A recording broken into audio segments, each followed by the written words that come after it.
Se você quer se tornar um analista, cientista de dados, você tem que saber fazer e fazer muito bem essas 5 análises que eu vou te contar aqui hoje. Seja muito bem-vindo ao canal Carreira Analítica. Nesse canal a gente fala sobre análise de dados, crescimento na carreira, como se tornar um profissional mais orientado a dados. E muito obrigado pela confiança, pela sua inscrição. Nos últimos meses, nosso canal é o que mais tem crescido no Brasil nessa área de dados. Então, muito obrigado pela sua inscrição, pelos seus comentários, pelas dicas que vocês estão me dando aqui sobre qual tipo de conteúdo eu deveria trazer. Eu já comentei com vocês aqui sobre... Virei pai pela segunda vez recentemente, por isso que eu estou trazendo conteúdo com uma frequência um pouco menor, mas pouco a pouco eu vou voltando ao normal. Já deixa nos comentários o que você gostaria de ver aqui no canal. Então vamos lá, quais são os tipos de análise que o analista de dados, o cientista de dados tem que saber fazer? E até antes da gente começar a falar sobre as análises, é importante a gente ter a mentalidade correta. Sei que parece papo de coach isso, mas pensa bem. Você, analista, cientista de dados, você está entrando numa empresa que você tem que ser útil para ela. E é uma coisa que eu sei que é muito básica, mas as pessoas se esquecem. Muita gente tem uma paixão por dados e realmente é importante ter essa paixão, mas vamos lá, as pessoas começam às vezes por análises que não são tão úteis assim.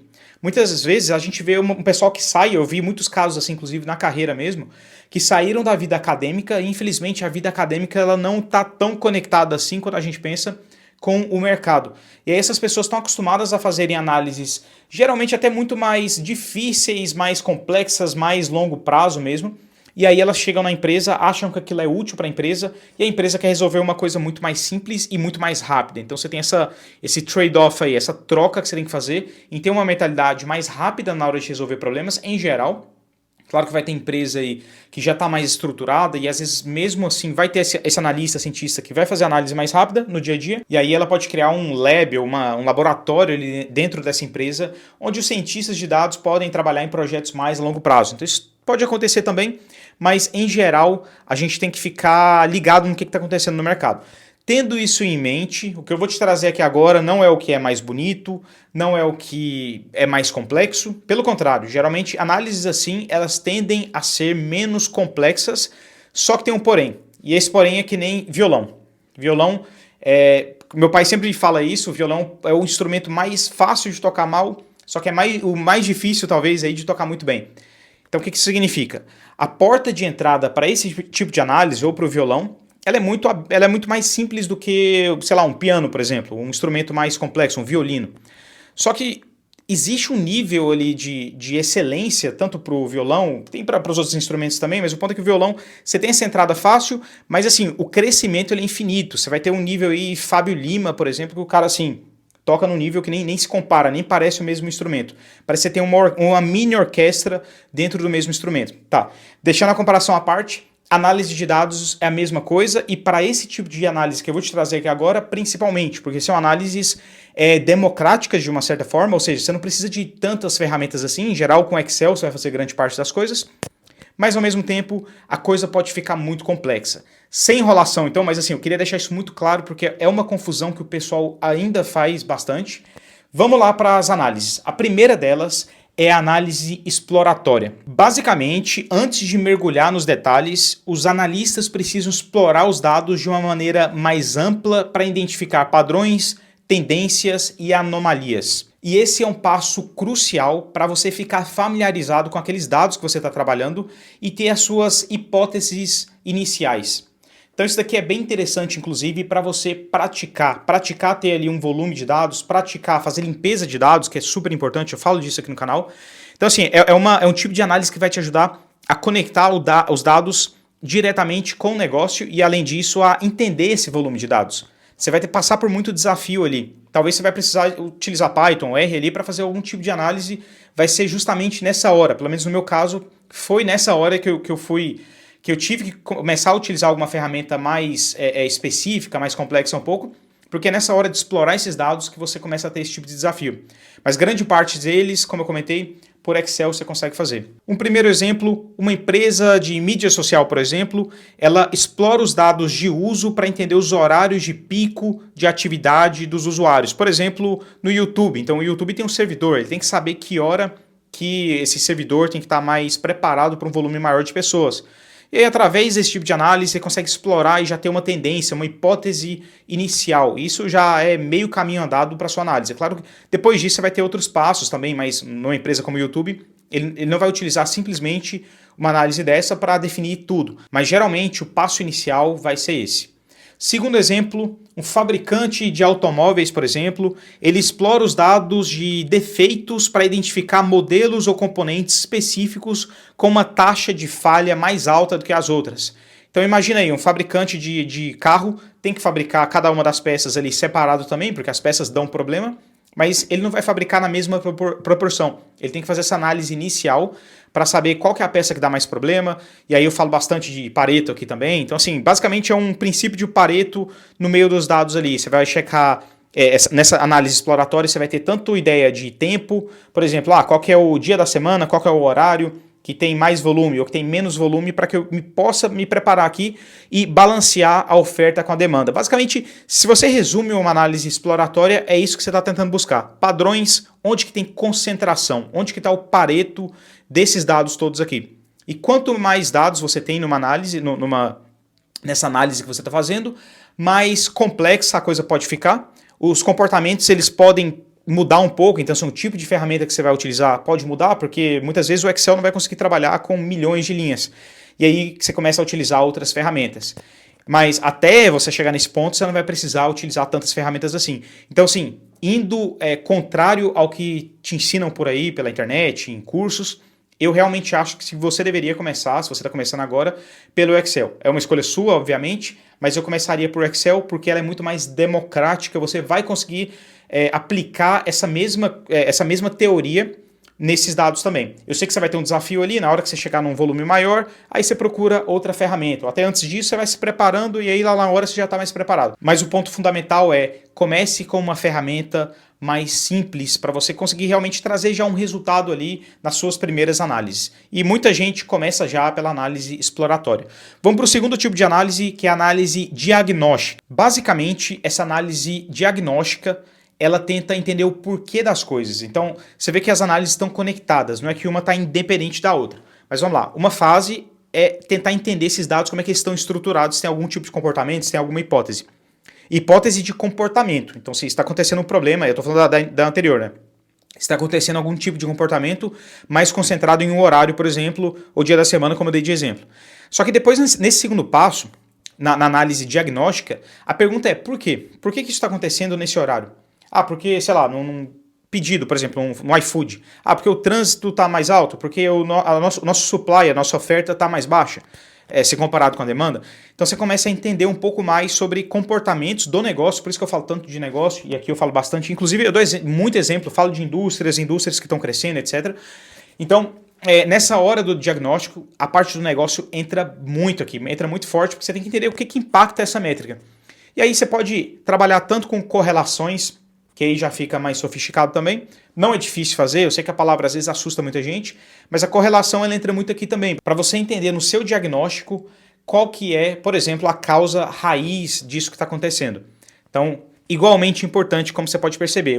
Geralmente, eu estou dando exemplos aqui, geralmente um está mais focado nessa parte de entender qual que é o comportamento dos dados em geral, já a diagnóstica, ela já está focada nessa parte de entender o porquê desse problema, por exemplo. E no exemplo anterior, que eu falei sobre uma peça com taxa maior de falha, claro que aqui você já pode ter a solução, eu já saltei para a solução, né, que seria basicamente fabricar mais essa peça, mas, bom, esse não seria um passo muito inteligente a saltar tudo isso.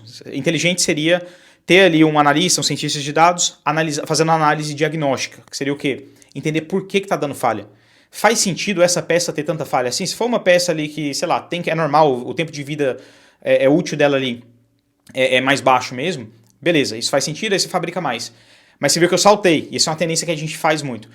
Geralmente o inteligente aqui é você ir lá e entender o porquê. Vai que você está fabricando essa peça de uma forma que não está dando certo ali para aquele mercado que você está fabricando. Ou você não está fazendo alguma coisa bem ali na cadeia. Então, assim, o diagnóstico ele é igualmente importante. Já a terceira é a análise preditiva. Então, nesse estágio, o analista ele utiliza modelos estatísticos e de machine learning para prever o que pode acontecer no futuro com base nos dados históricos. E aí, um exemplo A empresa de mídia social, ela cria modelos preditivos para prever o crescimento de usuários e a demanda por infraestrutura de servidores. Então, mais uma vez, lá eu já estava na exploratória, eu estava fazendo já a hipótese, mas aqui uma análise boa preditiva é o que vai te trazer realmente um resultado de que realmente você tem que investir mais em infraestrutura para esse horário específico, para esse grupo específico, para esse país, etc. Então, assim, esse tipo de análise preditiva, ela começa a ficar mais complexa. O analista de dados também pode trabalhar com isso. Geralmente, numa empresa que tem os dois, os cientistas de dados tendem a trabalhar mais com essa parte, porque uma análise preditiva, ela pode ser assim tão simples quanto isso que eu te falei aqui agora, mas ela pode ser bem complexa também. Ela pode envolver machine learning, pode envolver muita coisa mais complexa, modelos mais complexos, e isso pode pedir um profissional mais preparado para essa parte de estatística, que tem aquelas 3 esferas que eu comento bastante. No vídeo passado eu comentei sobre elas rapidamente, mas tem um outro vídeo também que eu falo bastante sobre as esferas. Então, assim, aqui no preditivo você tem que utilizar geralmente mais estatística, matemática, e mais programação, para você conseguir alcançar, rodar esses modelos da melhor forma possível. Então aqui, geralmente, o analista de dados de entrada, ele geralmente não vai ter tanto acesso a isso. E eu nem recomendo que ele tenha também, porque você já percebeu aqui no vídeo que tem outras análises muito importantes que esse analista tem que saber fazer antes de começar a tentar prever o futuro. Para prever o futuro, você tem que entender muito bem a parte exploratória, a parte de diagnóstico. Se você faz exploratória bem, diagnóstico bem, cara, você já está assim, com muito mais do que meio caminho andado. Porque isso vai te forçar a entender sobre o negócio, você vai ter uma noção boa, e aí o resto do aprendizado ali para fazer previsão vai ser uma base teórica, que sim, é muito importante, mas ela vai ser natural. Ela vai vir ali desse conhecimento, dessa combinação de conhecimento de negócio, com a combinação do que você já fez lá atrás de análise preditiva, de análise exploratória e também da diagnóstica. Já a quarta análise é a análise prescritiva, que vai além de prever o futuro. Ela fornece recomendações sobre como agir com base nas previsões e análises anteriores que a gente já fez. Então ela utiliza algoritmos avançados para sugerir ações que maximizam os resultados desejados. Como exemplo, com base na previsão de crescimento de usuários, então a empresa de mídia social, ela planeja expandir sua capacidade de servidores e otimizar a alocação de recursos. Ou, por exemplo, o fabricante de automóveis implementa programas de manutenção preventiva e revisa o design do produto, por exemplo, para esses componentes previstos que têm uma taxa mais alta de falha. E a quinta, ela é uma análise bônus aqui para você, e ela, na minha opinião, é a mais importante se você quer crescer dentro de uma empresa. As outras são importantes também, tá? Mas essa, ela faz grande diferença. E eu tô falando dela aqui, eu separei um espaço para dela aqui, porque é a que mais falta nos profissionais. É impressionante saber disso, porque assim, as outras, elas têm um requerimento assim, técnico mais alto, geralmente, mas essa quinta, eu acho que o pessoal não presta muita atenção nela, o pessoal não gosta de se comunicar com outras áreas, não gosta de aprender sobre o negócio, e geralmente, pelo menos o que eu tenho visto no mercado, é o que mais falta no dia a dia. Aí você tem que explicar isso para uma pessoa que trabalha com dados. Muitas vezes é até chato para a pessoa que está ali numa outra posição e tem que explicar para um analista, um cientista de dados, uma coisa que poderia ser mais básica, poderia ser mais óbvia para ela. Qual que é essa quinta? É a interpretação descritiva. Então a interpretação descritiva, apesar de ser o primeiro passo na compreensão dos dados, ela é revisitada no final para consolidar e comunicar as descobertas. Ela é mais acessível, mas também pode ser a mais desafiadora, pois exige a habilidade de sintetizar complexidades e insights claros e acessíveis. E grava essa palavra, acessível. Por quê? Porque o analista, os cientistas de dados, ficam focados lá em fazerem uma coisa super complexa e acham que aquilo vai impressionar muita gente. Talvez até impressione ali no início, mas o que realmente vai mudar o jogo para você vai ser saber sintetizar as coisas e deixar isso acessível. E aí, eu não falo isso da boca para fora, eu passo por isso até hoje, treinando analistas de dados na empresa mesmo. A pessoa vai lá, eu tô vendo que a pessoa está trabalhando bem, mas ela vai lá e compartilha assim, faz uma apresentação às vezes de 1 hora, 1 hora e meia, e assim, dá para aproveitar muito pouco ali dessa apresentação, porque ela foca no que não é importante. Então, sintetizar o que é importante, te forçar a iniciar essa apresentação, a iniciar a conversa falando do que realmente importa para aquela pessoa, isso sim vai fazer diferença na sua carreira, na sua vida.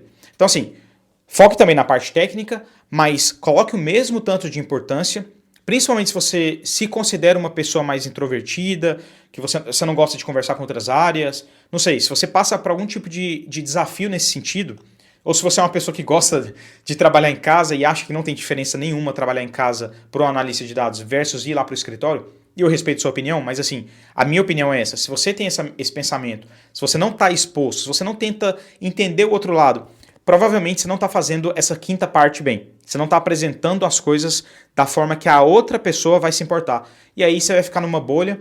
Pode ser que até você continue aí na empresa, mas cada vez mais o seu nível de relevância vai ser menor. E aí, nesses casos que eu até ouço pessoas fora da área desejando aí que a inteligência artificial substitua por completo o trabalho de um analista, cientista de dados ou de um programador, porque nessa posição também de programadores isso acontece bastante. Então, inclusive por isso, as posições de Product Manager são criadas também. Existem outras razões, mas geralmente essa posição ajuda muito na comunicação entre as áreas do negócio e a do desenvolvimento. Mas na área de dados, em muitos casos, a gente não tem essa posição, não tem essa vertical que vai ajudar na comunicação. Ou seja, você vai ter muita vantagem se você aprender a fazer bem essa parte, se comunicar com as outras áreas, aprender a sintetizar a sua ideia. Espero que o vídeo tenha sido claro. Deixe aí nos comentários se tem algum outro tipo de análise que eu esqueci, e aí eu posso até comentar sobre essas outras análises que vocês colocarem aí embaixo. E é isso, se vocês tiverem algum exemplo, algum tipo de análise que vocês consideram mais difíceis, ou alguma que você recomenda para as pessoas que estão começando, você que já trabalha na área, que você recomenda que a pessoa comece a fazer, deixe aí nos comentários também. A discussão nossa aqui é sempre muito bacana, eu aprendo bastante com os comentários, então realmente aprecio quando vocês deixam aí tanto a experiência de vocês ou a opinião de vocês sobre esses temas que a gente está trazendo aqui. Isso daí, meu nome é Danilo, um abraço e até o próximo vídeo. Tá acabando, hein? O estoque, de novo. Tchau, tchau.